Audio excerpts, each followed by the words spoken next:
Welcome to In the Arena, where politics and policy come alive.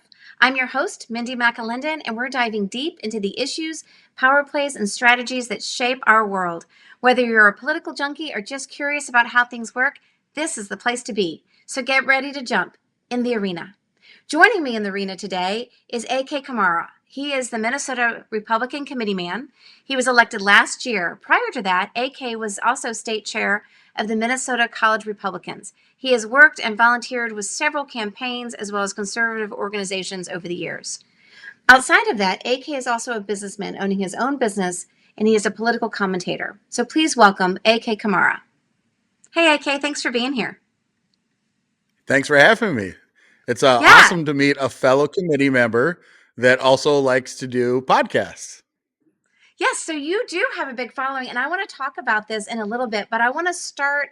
I tend to be very linear, so I apologize. I like to start at the beginning.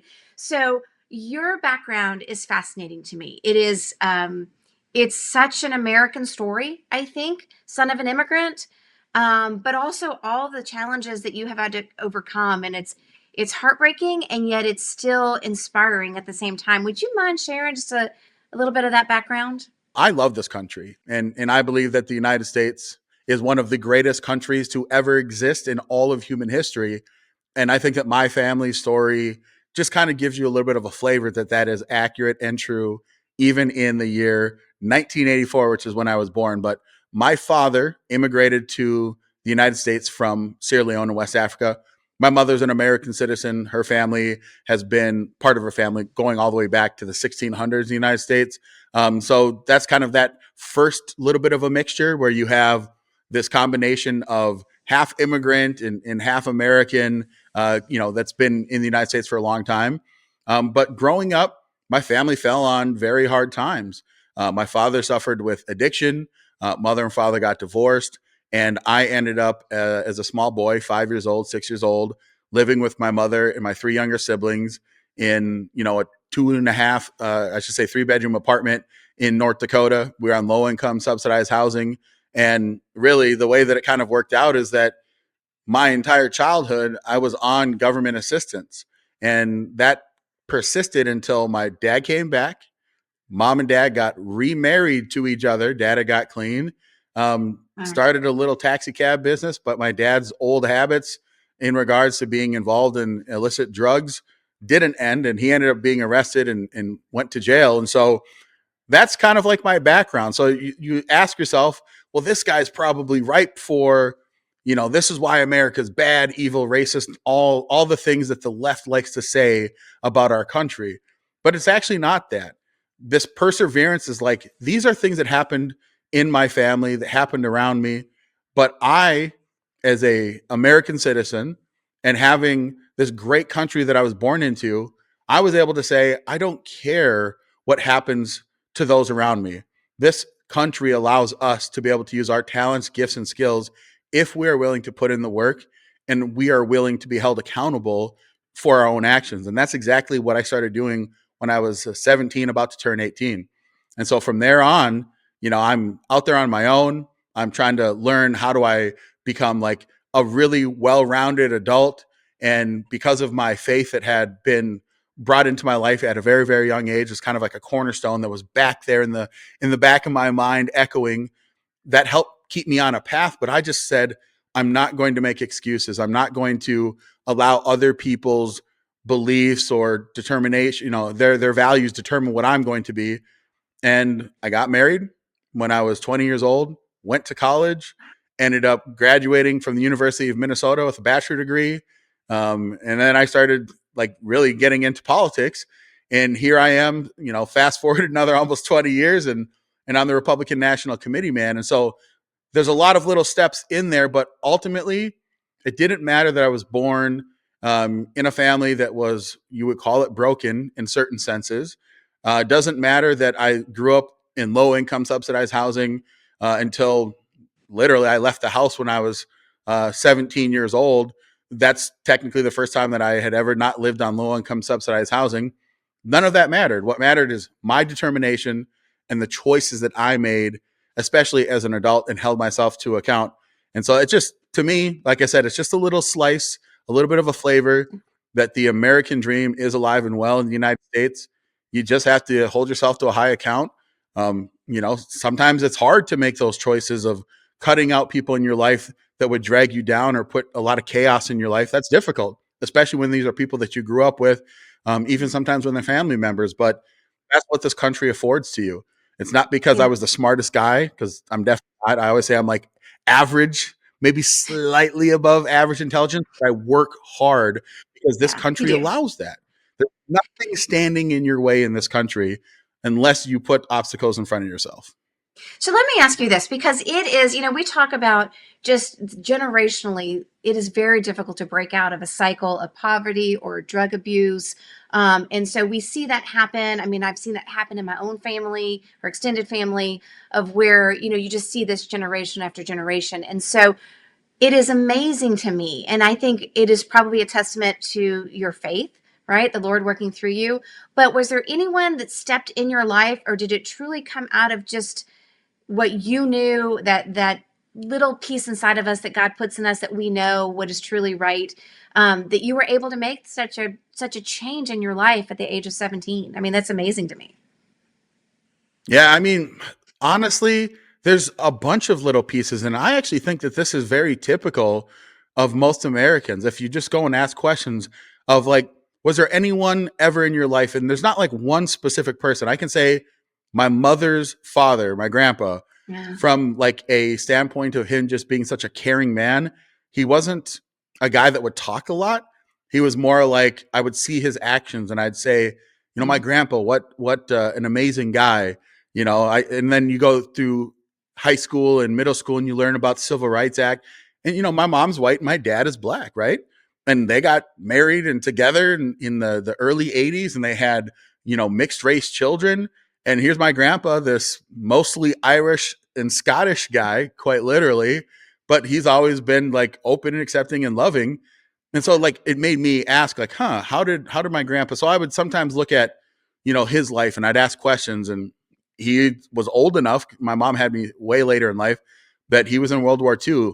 And I never asked him specifically about like, what did you go through? But he just had this sense of like loving, caring, compassion, and responsibility to his community. He was in choir in the Methodist church that him and my grandma attended. They did like Meals on Wheels for seniors when they were in their 70s, because they were very mobile, Yeah. older in age. My grandpa was a Freemason. My grandpa was a member of the Lions. And so it's like, it's not like he brought me under his arm and he's like, let me teach you all of this, my grandson. But Mhm. again, there's a lot of people like that in my life. There's my youth Yeah. pastor, Pastor Paul. He was there, and just the little messages and lessons that I would get from time to time. My football coach, my speech teacher, just like my band Yeah. teacher, Mr. Zahn, like he was just really nice, caring, and they would say things like, you're a smart kid, or you can do Mhm. anything that you set your mind to. And I think that most Americans have people like that in their life. It's Yeah. just they don't ever stop to think, what are all the positives? They always focus so much Yes. on the negatives, and that's like a whole other deeper philosophical question about the way that we look at society. But I think that you said something earlier. Having that biblical base really, to me, is so foundational. That's why I think it's important to have things like, some type of religious tradition in schools. Now, clearly, myself as a Christian, I love the idea of having the 10 Commandments and things like that. But Mhm. ultimately, that provides a good moral framework, the golden rule, things like that, that really try and help you not focus on the things that aren't going well in your life, but instead focus on the things that are always going good. And I, again, would say, as an American, being born in this country, I don't care under the worst of circumstances, there's so many more good things that are happening in your life. We might be having a different conversation if I Mhm. was born in the Mozambique, or, in some poor Mhm. village in the Yeah. middle of China. But the United States, man, we're the greatest country in the world, and you have so many opportunities. So I think you bring up a great point of something that we are always taught, at least taught in the church, but the words that you say matter, and they have an impact on people, and you can really change a person's life by saying, man, you know what, you're a smart kid, or God, could you be any dumber? I mean, those words while we kind of throw them out there. And the Bible says we're going to be held accountable for every word, every careless word that we uttered. And I think you make a really good point of remembering that people are watching what you're doing. And if you stand as a Christian, or whatever you stand for, but the people are watching it and seeing it in whether you know it or not, you are impacting people. So I appreciate you making that reminder today. So let me ask you, and I love that you shared your story. So thank you for doing that too. It is, I've heard it before. I just think it's worth other people hearing. And I appreciate your willingness to be so open about your history. So thank you for that. You, in your bio, you talk about Absolutely. Project 21, and I want to talk about that, and then we're going to jump into what you do now with the RNC. But talk to me a little bit about Project 21. I'm not very familiar with it, but it sounds like it's a pretty interesting cause. Yeah, so really it's an organization that's geared towards right of center economic issues for Black Americans. So people that are in the know or that follow politics understand that in this country, especially among Black Americans and especially Mhm. among Black American academia, it's very heavily leaning to the left. Marxism had a big run in this country during the civil rights era, and that has persisted, and I think in certain senses gotten even more pervasive in our, basically higher education system. So Project 21 came together and said, listen, we need to find an organization that will at least be able to say, here's a collection of Black Americans that have beliefs and viewpoints that come from a right of center perspective, that are free market and capitalist in their nature. And then beyond that, there's kind of like a broader sense of other ideological, if you want to say differences between the right and the left. But again, this is really based off of ideology versus then based off of party identification. So Project 21, that's that group. They do a lot of policy work. And really, I was just kind of looking around. This is a couple of years ago, and I stumbled across them, and I was like, I really like this messaging because it does kind of play into the idea that sometimes people need that race identifier in order to be receptive to a message. Mhm. I'm not a person that needs that, but there are people that do. Hopefully, it opens you up to saying like race really doesn't matter at the end of the day. Like it's whatever your heritage is amazing and great. You should be proud of it. But your race versus mine or your ethnicity versus mine in the grand scheme of being an American doesn't really matter because we all are Americans. And so Project 21, though, does say let's at least try and have these conversations in a space that Mhm. our country and society has really been kind of led into, which race does matter in certain contexts. And so that's what Project 21 does.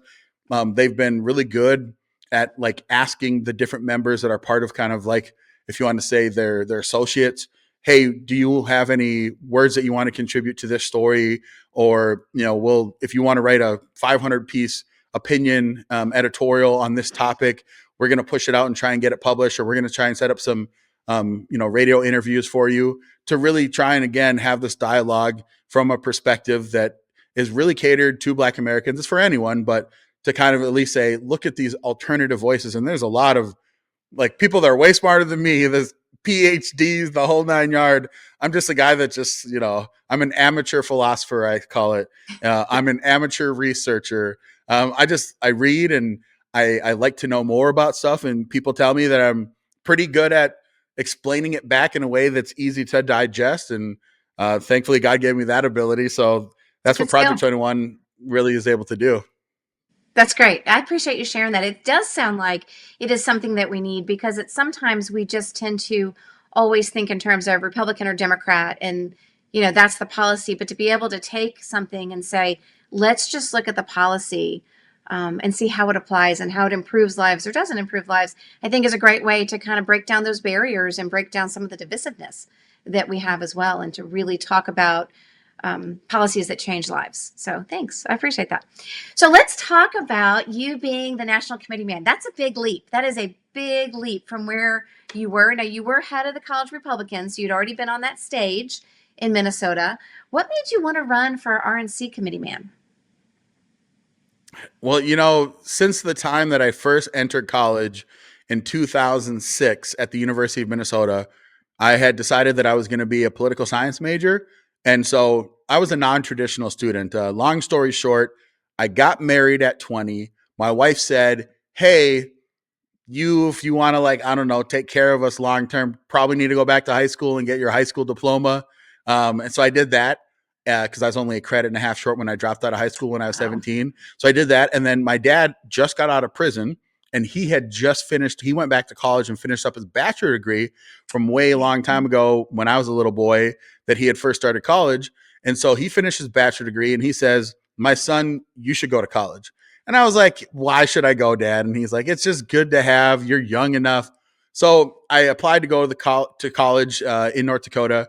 My high school GPA, I had a 1.6 GPA. I took the Wow. ACT one time. I got a 16. So no college accepted me. I applied to like a Yeah. bunch, but one college accepted me into what they call the Gateway program. And that program allowed me to, if I completed a total of 25, 24 credit hours, and I had at least a 3.0 GPA, they would Hmm. give me a seamless transfer to the 4-year college there in Moorhead, MSU in Moorhead. So after my Oh. first semester, and I took 15 credits my first semester. I had a 4.0 GPA. And so I talked to the counselor and they're like, well, why don't you just do another 15 credit semester? If you still have a 4.0, you can apply as a transfer student to anywhere and you'll probably get in. So I applied to the University of Minnesota. And I say that because I'm walking around campus 2006. I see a table that says College Republicans. And I jumped in. That was an election year midterm. And that was like my first flavor. So ever since then, Mindy, I have Wow. been involved in the Republican Party. And yes, I did take that leap up in 2009 to be the state chair of the College Republicans back when we had a Hmm. huge, huge membership. Like I think we had 3,600 members across the state of Minnesota. I was thinking about some national stuff like running for back then what they called the College Republican National Committee, CRNC. Ended up Yeah. not doing that, but I still stayed involved at my local level. So my local Republican unit, I had been the Hmm. party chair there back in 2016. I had been on multiple boards. So I still stayed involved at my local unit level. But really, Hmm. that next step up and why I even decided to run for national committee is I started making videos. I started making like Hmm. TikToks and just talking about politics and stuff. And then started getting on local radio here in the Twin Cities area to one of the larger stations, especially when it comes to like conservative news talk at all.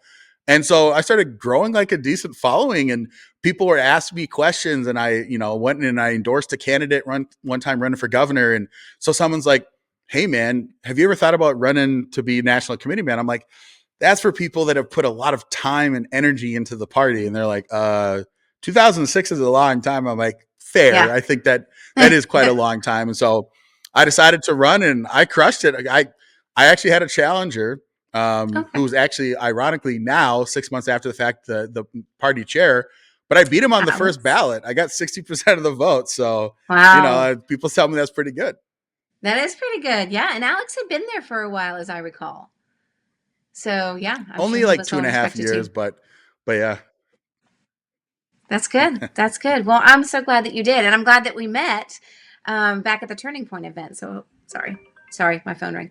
Um, so let's talk about what you think your priorities are. Like, so you came in July, right? So you've been there maybe 8 months now. You've been able to kind of see how the system works. You've attended a couple meetings and a convention, right? You made the convention and you made the inauguration. So then, what are Yep. your priorities for the next 4 years?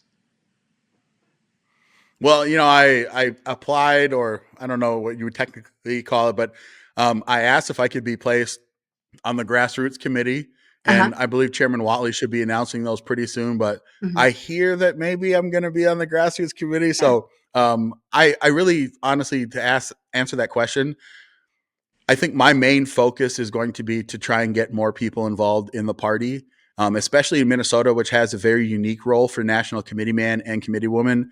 We are on our full exec committee. And so it provides us with a lot of opportunities. Like I have started to build a relationship with my new party chair. We actually just talked earlier this week, and he was like, "You're really good at doing interviews and stuff, and putting out content." And I'm like, "Yeah." And he's like, "We should work together more." And I said, "Absolutely, I'd love to." And so my whole thing is, I want people to become more involved that are from the grassroots. I think that there's this idea that politics is for the elite. I Hmm. don't think that is a terrible thing. I think people should hold themselves in high regard, but I don't think that it's meant to be politics is only for the wealthy or politics are only for the very learned. To me, politics are for people that are passionate, that are willing to understand and hear people.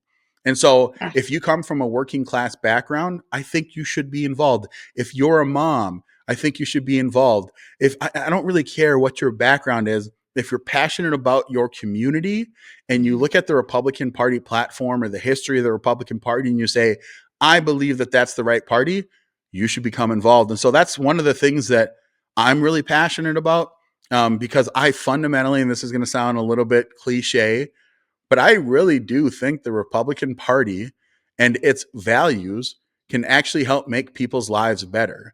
Now, I believe first, your faith does that. I Mhm. believe that Christianity is really the thing that can improve everyone's lives. But outside of that, when you ask about what form of government should exist, what kind of policies should exist, I think the Republican Party has the right formula. And if people were to be, again, looking at the different ideologies that exist in the world, I think that falling under Republican, conservative, libertarian, the right of the individual, God given rights and abilities, I actually think that's the most functional and fair way to actually form a government and run a government. So I want to have more people involved because I would argue that a state like Minnesota, that everyone says is blue or purple, actually is more conservative than most people think. It's just people aren't paying attention because they're busy living their life, Yeah. or they have this illusion that politics are only for the elite and they don't view themselves as special. When I think it's the opposite. I think the more we get people that are involved, sure, you're going to have competition and there's going to be things like that, which I'm Mhm. all about. Ironing, sharpen ironing, Absolutely. iron sharpening iron. But ultimately, that's kind of what my focus is. And within the RNC, hopefully I can help with that messaging.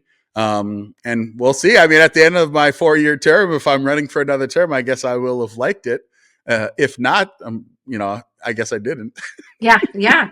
Well, I agree with you. I think grassroots is something we've kind of lost at the Republican Party, or at least I'm seeing it in our state as well. That we need to go back to making sure that we are communicating with the grassroots and that we are helping them to have that voice in their communities. And I think that's really important. So, what's the most valuable lesson that you've learned about mobilizing people at a community level? Honestly, it just takes time, right? I think the thing that people always want is the silver bullet. Now, I don't know. Just in general, like we've become this instant gratification society. Listen, technology helps further that because everything can be at the snap of your finger, right? You don't know the answer to something, instead of going and having to do research, you can ask Google and they'll take the top reply and you'll say, "Oh, that's what it is," without Yeah, trying to that's understand. right. So I say that because I think people think there's a silver bullet, like there's like a quick fix. When the answer is no, there's not. What you have to do is you have to invest time into the thing that you want to see changed. Every once in a while, you might catch lightning in a bottle and something can quickly happen. But it's like if you don't like the way that things are happening in your community, just invest Mhm. some time. And it's not even a lot of time. I'm not even saying you got to invest more than, I would say, even 5 hours in a week, but invest some amount of time and understand that it's going to take time to turn people's hearts and minds. But if you're persistent, and I think if you are authentic, people will come to your Mhm. cause. And so that's my biggest thing is I've been able to raise the alarm, raise the bar about a whole host of issues. And if I'm just persistent with it and I understand that nothing's going to change overnight, over time, I think that's how we make the most impactful changes, because they'll actually be something that someone cares about. Because if you Yeah. just try and go for the instant gratification, think how quickly that mob can turn. All of a sudden, it's like, oh, this is the new shiny thing, or this is this. But if you take time and people understand it, then they're like, oh, I'm in it for the long haul. Yeah. No, I think that's right as well. It is hard. It is hard to find time sometimes, but if you're passionate about it, you can find time. And I remember when my kids were little and I was very involved in politics and campaigning. And I mean, I would have one on my hip, one in a pack, one in a stroller, and we would go literally door knocking, right? I mean, it's hard to not open the door when you got a mom with three kids hanging off her, but teaching them that. And I will say my kids have also then gotten very involved. And so not only am I taking time to do it, but now I am teaching my kids the importance of being civically minded. And I think that's a great thing. But it is hard when you have kids at home, or if you come from maybe a diverse community that you don't feel like you're valued in a party. And so how are you, outside of Project 21, which we just talked about, how are you trying to message to that younger generation or to diverse communities? Because I think that's a passion of yours. Yeah, honestly, my whole thing is I want to empower people where they are. So the way that I try and really help people understand is like, again, when I talk about there's no instant gratification, there's no silver bullet, a lot of people will turn to me and they'll say, AK, as a younger black man, I mean, I'm 40, so I'm middle aged, but Mm-hmm. as a younger black man, with these very strong convictions, let's get into the black community. Let's see how that's going to work. And my whole thing is like, listen, I grew up in rural North Dakota. Um, and sure, I might on the surface have these attributes that will resonate. But when I start talking, I don't sound like I grew up in Minneapolis or Chicago or anything like that. I sound like I grew up in North Dakota because that's where I grew up. So what I try and do is I instead want to empower people to be able to then care about the communities that they're in. And that's the hard work. It is, because again, it means that you're going to have to roll up your sleeves and do the work. But I think people want to. It's just that, again, you have to be able to invest the time and energy to go into different communities, to find people and then empower them where they are. And I've had a lot of great conversations, and we'll see if this bears out and it bears fruit. Maybe it all doesn't work and everyone says, AK, what an idiot you are. This is not the way to do it. But I want to empower people where they are in their communities to do better. And in the meantime, I'm still going to be vocal. I'm going to be out there because people do need that certain layer and level of comfort where I do look different. I wear this flat brim hat on purpose all the time, everywhere. I keep my diamond stud earrings in my ears all the time, everywhere, because I do want to kind of challenge that notion of what politics is, this elite idea, and instead say no. Because again, what I'm finding is that people that live in even these deep blue where a Democrat runs, and as long as they have a D on the name, they're getting 90% of the vote. You still Mm-hmm. have a lot of people that either are disaffected that don't vote, or people that maybe just have a completely different perspective of what they think Republicans are. And so when they hear my message, that at least piques their ears or perks their interest. But then it's Mm-hmm. like, have that conversation and try and get them connected to people that live in their community, that know exactly what they're going through. So that's kind of how I answer that Yeah. question, is like, the best thing for me to do is continue to go out there and talk about issues and topics. And there just might be that little bit of an opening where people say, well, this guy doesn't fit the mold. And then they talk to me and say, well, how can I do what you do? And I'm like, I'm not keeping any secrets here. I'm not being Yeah. a gatekeeper. I want to give you everything. I want to get you connected. I want to get you really plugged into the system. And then you take it from there. Well, 100%. Because the first time I saw you at the RNC, I'm like, wonder what his story is. Because you do bring just so, and here's the other thing that you bring, AK, that I love. You bring so much energy and you bring so much joy. Like, you love life and you love talking about it. And so, and I think that's great. So it is a really unique place that you are in order to kind of spread that message of something that we both believe can improve a lot of lives. The thing you said that cracks me up, though, is that you said you don't sound like you're from Minnesota or Chicago. You sound like you're from North Dakota. I'm like, I mean, it all sounds the same to my southern ear. So, so I was like, okay, I believe you. I mean, it would be the same as saying we can tell if someone is from South Carolina or Georgia or Tennessee. They all sound different to us, but it just cracked me out. I was like, I mean, you kind of say words funny, so you're from up there. I can tell the difference Yeah. between, so maybe not Arkansas. Like, to me, Arkansas and like Southern Missouri Uh, sound a lot similar. oh, I mean, because they're so close. yeah. You might be as what are people from Arkansas? What are they called? Arkansans? What are you? Arkansans. Yeah, Arkansans. Okay. Yeah. Yeah. And so you might say, how dare you? We sound way different. But to me, Yeah. I can tell like Texas, especially Southern Texas, they have a very distinct type Texas of is different. accent, Yeah, for way sure. different. And then Louisiana, I can tell Louisiana. Louisiana, Roger especially the Villeray. My Cajuns. goodness. Yeah. Yeah. Yeah. And Senator Kennedy. Yes, That dude yes. cracks me up, man. He's got the great Yeah. one-liners out there. But yeah, He's yeah, amazing. you're right that it's like, oh, I'm from the Midwest. I don't Yeah. sound like I'm from the big cities in the Yeah. Midwest. I know. I was like, I mean, I know, and again, I know you know it. I know your people will be like, yes, yes, he's not from here, but it just made me laugh. Sorry to get off topic. Um, okay, so let's go back to social media. You've been built a pretty solid following on TikTok, and you appeared on a lot of shows. Um, but social media can be kind of a battleground as well. I mean, there's a lot of negative out there, especially these days. It seems to just be getting worse and worse. So, how do you handle that pushback or that criticism while still trying to promote the message that you want to promote? How do you strike that Yeah. balance? So the balance is I just don't care. Yeah, okay, and that's an awesome balance. I I like love literally. that. So here's what I do. I learned early on, and I consume a handful of podcasts like on a regular basis, and Like one of in the the guys arena. who Yeah. like in the arena. But no, there's a guy named Tim Pool has Oh, I love him. a podcast, Tim Yeah, Cast IRL. yeah. Ideologically, he and I disagree on quite a bit actually, but he seems like a real genuine dude. He's from Chicago, grew up Okay. in a poor area, like working middle class. And one of the things that he said, because again, he didn't grow up around fame or influence or even money, and he was like, "Yeah, just don't care because a lot of people are haters." So what I try and do is I focus on people that are coming to me in good faith. Okay. So as I'm scrolling through the comments and I see just people just being mean, nasty, or trolling, I try not and take the bait. I just ignore it. Now, if I see someone Yeah. ask a good, well-intentioned question, then I try and engage because that means that there is a place. I might not change their mind specifically, but people might see Mhm. the conversation and so they interact with it. But that's my biggest thing is like I'm not trying to change the person's perspective that I'm, going back and forth with. I'm just trying to find meaningful exchanges that can actually help the rest of the people that are paying attention to the content that I create.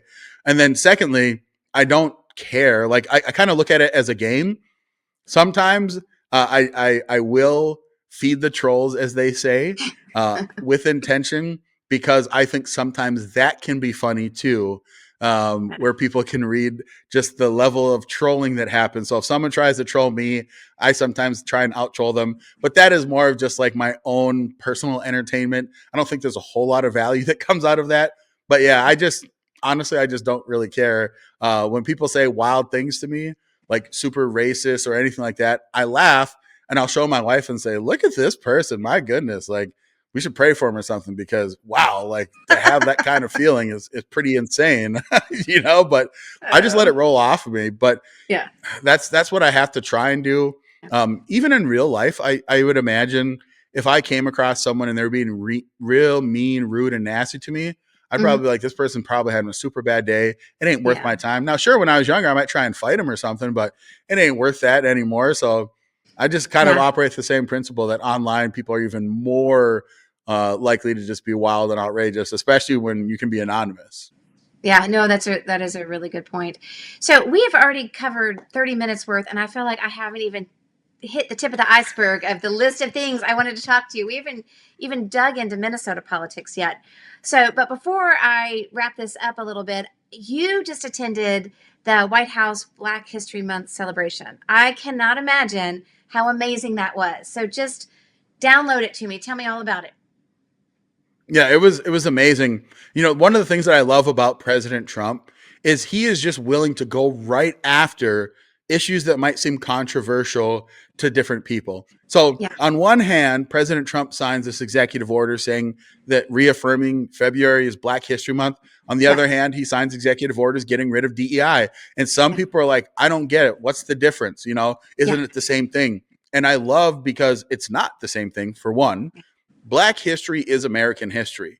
Now, what happens is the Democrats, they will weaponize and they have weaponized Black History Month or Juneteenth, where they try and use it to say, this is this is just to show you how terrible this country has been.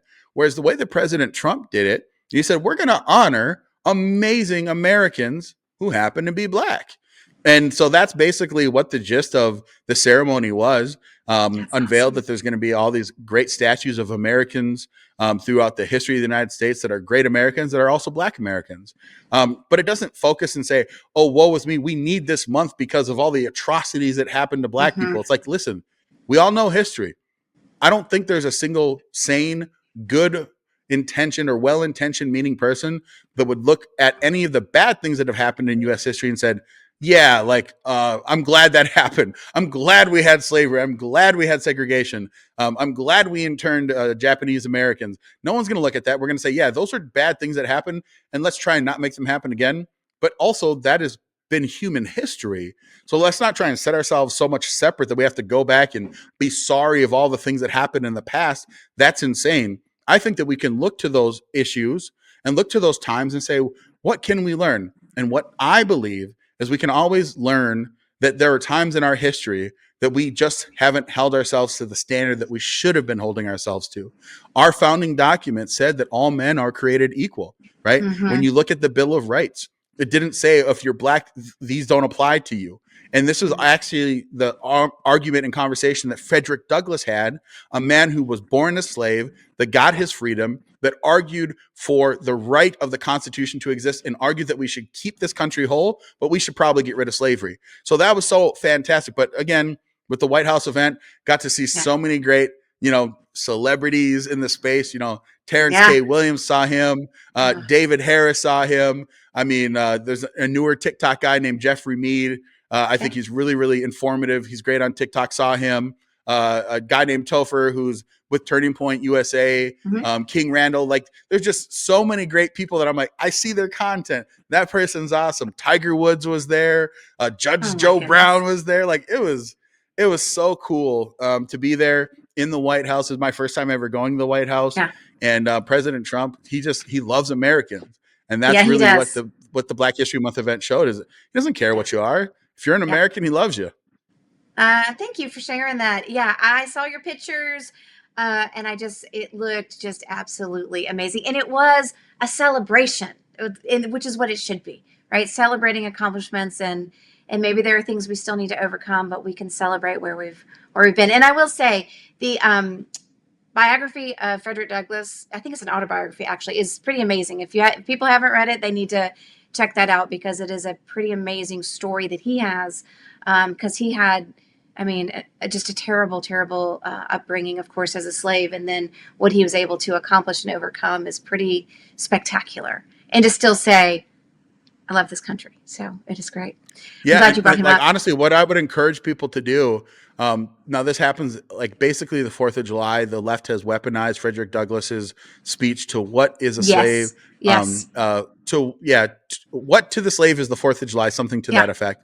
And so they'll take snippets, but they don't give the whole context. Like the entire speech, if you actually go and read it, it's probably a 30-minute read, but it is amazing because it lays out how the Declaration of Independence was not a slave document, that the U.S. Constitution is not a slave document. So I would encourage people to go and look at the debates that Frederick Douglass had talking about defending the United States, because back at that time, right before the Civil War, there was a certain percentage of Americans that were abolitionists that also wanted to basically say, let's just scrap the whole country and start back over again. Yeah. And for Frederick Douglass to argue that point, against actually his mentor, Garrison, was phenomenal. So I think every American should go and look at that, but especially Americans that have never really heard about Frederick Douglass. And especially if you view yourself more of maybe a moderate that's Republicans are kind of cool, but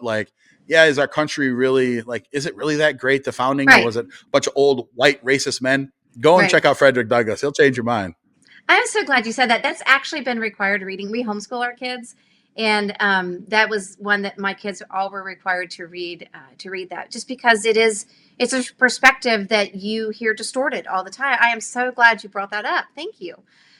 Okay, so I have got to let you go, even though I really don't want to. I'm just going to have to bring you back, because we're going to have to talk more about Minnesota specifically, because there's some crazy stuff going on in Minnesota. And so we'll have to regroup. But before I let you go, I told you my last question to you is, as we look ahead into 2025 and then beyond, can you give me one bold prediction of what you have for the direction of the Republican Party, for Republican politics as a whole, or even just for Minnesota as a whole? What's something bold that you think is going to happen in the next couple of years? Yeah, I think we will actually balance the federal budget. That's my bold prediction. That's a big one. It's a huge one, and I think it's a good place to start if we Yeah. are going to be honest about why fiscal responsibility matters. We can't really continue to be the party of fiscal responsibility if we can't balance a budget, especially Yeah. when we control the House and the Senate and the presidency. So Yeah. that's my bold prediction, or I guess my fingers crossed prediction. Yeah, I love it. AK, thank you so much for joining me today. I have just enjoyed our conversation. And again, we're going to have a part 2 with AK because we did not cover enough ground today. Well, thank you so much for having me on. Love to be back. I love to talk, as you and your audience have probably realized by now. Sometimes you're like, yeah, AK needs to talk a little bit less, but No, I love it. You, like I said, you bring such energy and such joy in. It is great to hear you talk about these issues. So have a great day, and I look forward to connecting again soon. thank you. Thank you. So AK Kamara is an RNC leader. He's a media figure, and he is just a blunt, energetic man who has, well, some sharp critiques of what's going on in our country, but he also has a heart to make change. As you heard him talk about, he is reaching out to young people. He is reaching out to diverse communities with the message of conservatism, but a message of real life-changing policies through groups like Project 21 that he works with. We talked to him a lot about the Republican Party of Minnesota, but also just the Republican Party in general and some of the challenges that we have. And as he shared, we are able to make change in our communities just by giving a few hours of our week to go ahead and dive in and try to communicate with people. He talked a lot about his upbringing, which again, his personal story is amazing. It is truly an American story. In his upbringing, he talked about living in poverty, seeing firsthand some of the challenges that come through that and through just a broken marriage. And then actually the marriage coming back together, which I think is a beautiful, beautiful story. And how just within himself and his own determination and through kind words of other people, AK was able to break out of that and to really make a very successful life for himself. It was truly his grit, his determination that he was able to overcome some of these things. He is now a business owner. He is the RNC Committeeman, which he is one of 168 people in the country to be in that position. He is an influencer, and he is a committed family man. I know his wife, and they have an amazing life together. And I just think what a fantastic story. And again, what an American story to overcome those things and to make generational changes and to show the impact that he's having. I can't wait to see what else that he's done, and we will definitely have him back. In the meanwhile, thanks for joining me today in the arena, and we will see you next week.